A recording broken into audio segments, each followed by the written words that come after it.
மாரி செல்வராஜன் அவருடைய பேக்ட்ராப், அவருடைய கதைக்களத்தை அவர் ஊர் சம்பந்தமானதை சொல்லியிருக்காரு. இவர் வட மாவட்டத்தை சேர்ந்தவர். அதனால இவர் கதைக்களத்தை கொண்டு இவர் வட மாவட்டத்தில் நடந்த உண்மை சம்பவங்களை எடுத்து வச்சு கோர்வையாக கல்வெட்டில் நடந்த விஷயங்களை வச்சு இவர் சொல்லியிருக்கார்.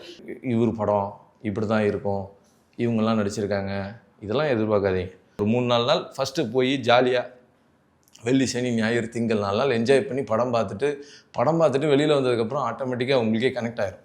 ஸோ ஐயோ எவ்வளோ கஷ்டப்பட்டுருக்காங்க. எல்லா நேரத்துலையும் சிரிச்சுக்கிட்டே இருக்க முடியாது.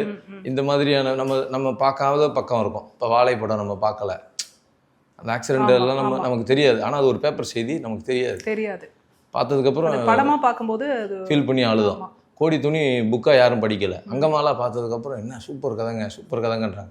அந்த மாதிரி இப்போ இந்த நம்ம இது எடுத்துக்கோங்க, பைசன் எடுத்திங்கன்னா என்ன, அந்த கபடி பிளேயரை தெரியவே தெரியாது.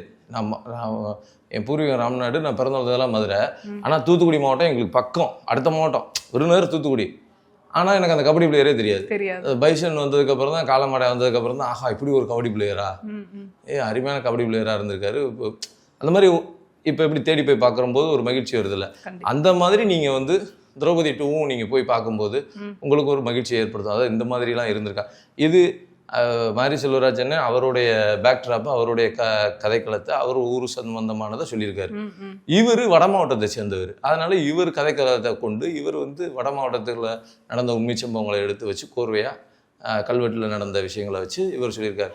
இப்படி தான் பார்க்கணுமே தவிர நீங்கள் வேறு மாதிரியான ஒரு கண்ணோட்டத்தில் தயவு செஞ்சு பார்க்காதீங்க. லைகா ப்ரொடக்ஷன் சுபாஸ்கரன் தயாரிப்பில் அனுபமா பரமேஸ்வரன் நடிப்பில் லாக்டவுன் ஜனவரி 30 முதல் உங்கள் அபிமான திரையரங்குகளில்.